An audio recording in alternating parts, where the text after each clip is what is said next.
कि वो देश की जनता को धोखा और फरेब हमेशा देती आई है। तो आज का ये नाम निहाद सो कॉल्ड जो दिन मनाया जा रहा है वो एक धोखा और फरेब है। हम ये पूछना चाहते हैं कि कितने मुस्लिम महिलाओं से आपने इंसाफ किया, बताइए।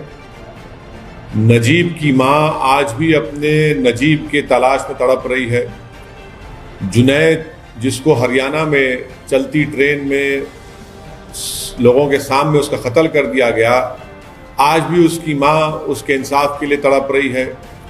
लाखों की तादाद में मुस्लिम महिलाएं ने CAA का कानून के खिलाफ, NRC NPR के खिलाफ एहतजाज किया।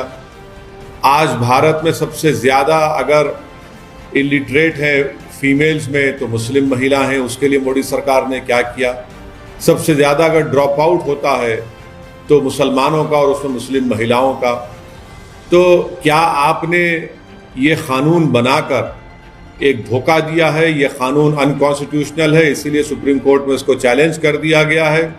ये इक्वालिटी के ख़िलाफ़ है, ये मुस्लिम लोगों को डिमोनाइज करने के लिए क़ानून बनाया गया। और हम मोदी सरकार से पूछना चाहते हैं कि सिर्फ मुस्लिम वुमेन डे मनाएंगे, दूसरे कम्युनिटी का नहीं मनाएंगे? आप ये कहना चाह रहे हैं कि हमारी हिंदू बहनें, हमारी दलित बहनें, हमारी OBC बहनें, सबका एम्पावरमेंट हो चुका है? क्या आपका ने रिकॉर्ड है, बताइए। तो ये सिर्फ धोखा और फरेब है। इस कानून से मैंने कहा कि उल्टा मुस्लिम महिलाओं का एक्सप्लॉयटेशन होगा, धोखा होगा, वो और परेशान होंगी और किसी को इंसाफ नहीं मिलेगा। डिमोनाइजेशन होगा मुसलमानों का, सिर्फ केस बुक होगा, उसके बाद कोई इंसाफ नहीं होगा उन लोगों पे। तो ये हमेशा इनकी आदत रही है धोखा देने की, फरेब देने की, और ग्राउंड पर इसका कोई, ना तो मुस्लिम महिलाओं ने, मुसलमानों ने इसको एक्सेप्ट किया है बल्कि इसको रिजेक्ट किया है। तो ये इसकी हकीकत है। और एजुकेशन के मामले में मुख्तार अब्बास नकवी हो या मोदी सरकार हो, आप डिमांड ड्रिवन स्कॉलरशिप क्यों नहीं करते माइनॉरिटीज़ की? क्या ड्रॉप आउट रेट नहीं है? क्या कुंडू कमेटी की रिपोर्ट नहीं है? क्या NSSO का डेटा नहीं है? क्या 2011 का सेंसस नहीं है? सिर्फ धोखा और फरेब और ऑप्टिक्स के लिए किया जाता है सब चीज़ें। ये सर, मुख्तार अब्बास नकवी ने ये कहा है कि लोग इसको सपोर्ट कर रहे हैं और कुछ क्रिमिनल एक्टिविटीज जो कौन सपोर्ट कर रहे हैं? इस कानून के खिलाफ करोड़ों मुस्लिम महिलाओं ने अपने हाथ से साइन करके भारत के प्रधानमंत्री को कहा कि हम इस तरह के कानून को रिजेक्ट करते हैं। ये वो उन लोगों की आप बात क्यों नहीं करते? ग्राउंड पर इसका कोई इम्प्लीमेंटेशन नहीं है। बर्डन ऑफ प्रूफ मुस्लिम महिलाओं पर डाल दिया गया और आप इसको ये कह रहे हैं कि अगर कोई जेल को भी जाएगा तो शादी रहेगी। इस मुल्क में अगर कानून बनाना है, मैं मोदी सरकार को कह रहा हूं कि डिजर्शन पर कानून बनाइए। वो मर्द जो अपनी बीवी को शादी भी करते हैं और अपने साथ नहीं रखते, उनको छोड़ देते हैं, डिजर्शन पर कानून बनाइए ना। आप डिजर्शन पर कानून नहीं बनाते। और अगर इस कानून के तहत किसी मुसलमान को सजा होगी तो 3 साल और नॉन मुस्लिम को होगी तो 1 साल। क्या कर रहे हैं आप? डेमोनाइज कर रहे हैं पूरी कम्युनिटी को, और मुस्लिम महिलाओं से ये नाइंसाफी और एक्सप्लॉयटेशन और ज्यादा होगा इस कानून के तहत। सर, मुख्तार अब्बास नकवी ने ये कहा है कि कोविड की वजह से इस बार उतनी बड़ी सेलिब्रेशन नहीं हो रही है, पर तीसरी साल मतलब अगले साल आएगा। किस बात का सेलिब्रेशन कर रहे हैं? बताइए। आपके पास रिकॉर्ड है तो बताइए किस बात का सेलिब्रेशन कर रहे हैं? आप तो एक अनकॉन्स्टिट्यूशनल कानून बनाकर जो राइट टू इक्वालिटी के खिलाफ है और उल्टा बर्डन ऑफ प्रूफ मुस्लिम महिलाओं पर डाल देता है। इस देश को जरूरत है तो डिजर्शन के खिलाफ कानून बनाने के लिए जो इर्रेस्पेक्टिव ऑफ रिलीजन कास्ट सब पे अप्लाई होगा, वो कानून नहीं बना रहे। ये सिर्फ धोखा और फरेब है। इसका इंसाफ से दूर दूर तक कोई ताल्लुक नहीं है। बीजेपी के लीडर्स ये कह रहे हैं कि PM मोदी के जो हर एक डिसीजन है वो सारे इंप्लीमेंट हुए हैं, चाहे वो राम मंदिर हो या आर्टिकल 370 का रिप्लेसमेंट हो या फिर रिडक्शन 80% रिडक्शन इन ट्रिपल तलाक केसेस। कौन सा 80% है? कौन सा डेटा है? बताइए। चलिए देश सामने रखिए, कहां से लाए डेटा?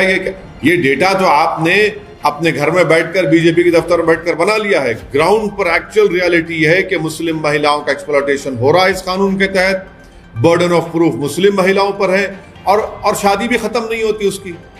तो ये एम्पावरमेंट अगर मुसलमान और मुसलमान महिलाओं का चाहते हैं तो आप नजीब की माँ से इंसाफ करिए, आप जुनैद की माँ से इंसाफ करिए, आप पीलू खां के घर वालों से इंसाफ करिए, आप अखलाक के घर वालों से इंसाफ करिए, आप रकबर खां के घर वालों से इंसाफ करिए, अलीमुद्दीन अंसारी के घर वालों से इंसाफ करिए, जो जिनको गौरक्षकों ने मारा, उन खातिलीन, उन कन्विक्टेड लोगों को बीजेपी के लोग जाकर फूल का माला पिनाते, और आप आकर हमको कह रहे हैं कि आप मुस्लिम महिलाओं से इंसाफ कर रहे हैं। डिमांड ड्रिवन स्कॉलरशिप आप नहीं करते, इलिटरेसी रेट हाई है, कुछ नहीं करते, और आप सिर्फ एक धोखा और फरेब की इनकी हमेशा सियासत रही है, उसी पर बीजेपी चल रही है। सर, हिंदुस्तान के टैक्स पेयर का करोड़ों रुपया बर्बाद कर रहे हैं आप अपोजिशन। तो आप भूल गए सुषमा स्वराज ने क्या कहा था कि पार्लियामेंट को चलाने की जिम्मेदारी सरकार की है। डिबेट करवाइए ना, क्यों सरकार डर रही है? 300 MP रखकर भी सरकार पेगासस के ऊपर डिबेट नहीं करना चाहिए, क्यों डर रही है? क्या छुपाना चाह रहे हैं आप? हम यही सवाल कर रहे हैं। आप चलाइए पार्लियामेंट को, हम चलाने तैयार हैं। आप चलाना नहीं चाहते, आप दिन में अपने बिल को पास करना चाहते, ये डेमोक्रेसी है क्या? पार्लियामेंट को चलाना सरकार की जिम्मेदारी नहीं है। अपोजिशन अपनी बात तो रखेगा, आप सुनिए, आपको एक्सेप्ट करना है मत करिए, मगर हमको बात रखने का तो मौका नहीं दिया जा रहा है। विपक्ष की जिम्मेदारी, विपक्ष उन लोगों की तरफ से विपक्ष आवाज उठा रहा है जिनकी लाशें पानी में तैर रही थी, जो ऑक्सीजन से मर गए। विपक्ष ये चाह रहा है कि भारत में सेकेंड वेव में जो 40 लाख से ज्यादा लोग मर चुके हैं, उनके लिए इंसाफ का बात कर रहे हैं, तो सरकार सुनने तैयार नहीं है।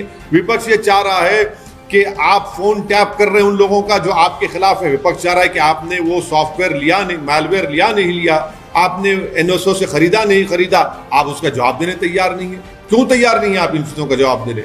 विपक्ष ये पूछ रहा है कि किसान इतने महीनों से एहतजाज कर रहा है, आप उनकी बात सुनने तैयार नहीं है। तो सरकार सिर्फ खुद जिम्मेदार है। आज पार्लियामेंट अगर नहीं चल रही है तो मोदी सरकार इसकी जिम्मेदार है।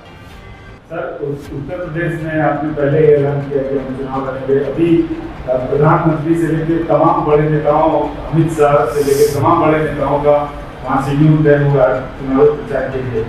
आपको क्या लगता है कि आप इस तरह से स्टार कैंपेनर पार्टी के उनके जाएंगे क्या? हाँ, बीजेपी की हालत खराब है वहाँ पर। बीजेपी सेकेंड कोविड वेव को मैनेज नहीं कर पाई, 4 लाख से ज्यादा लोगों की मौत हुई है, ऑक्सीजन नहीं प्रोवाइड कर सके, उनकी गलती की वजह से मेडिकेशन नहीं मिला, नौकरियां जा चुकी हैं, और हेल्थ सेक्टर में तो कुछ हुआ ही नहीं यूपी में। मैंने कल ही आपको बताया कि कितने पोस्ट खाली हैं, और इसीलिए बीजेपी की हालत ख़राब है। और मुझे यकीन है कि उत्तर प्रदेश के नौजवान, उत्तर प्रदेश की जिम्मेदार तमाम जनता अब की बार इस चुनाव में बीजेपी को इंशाअल्लाह ताला शिकस्त देगी। जो आपके अपोनेंट हैं, कई अहम सियासतदान हैं उत्तर प्रदेश के, वो आपके बारे में कह रहे हैं कि आपका जो गठबंधन है और आप हैं तो टाइम हो जाएंगे उत्तर प्रदेश। अरे भाई, तो अब इतना परेशान वो क्यों हो रहे हैं? इतने जो भाग के आ रहे हैं, क्यों आ रहे हैं? सब एक एक मंत्री आ रहा है, सब आ रहे हैं। भाई हमारी फिक्र छोड़िए, लैला की फिक्र करना छोड़िए, अपनी फिक्र करिए।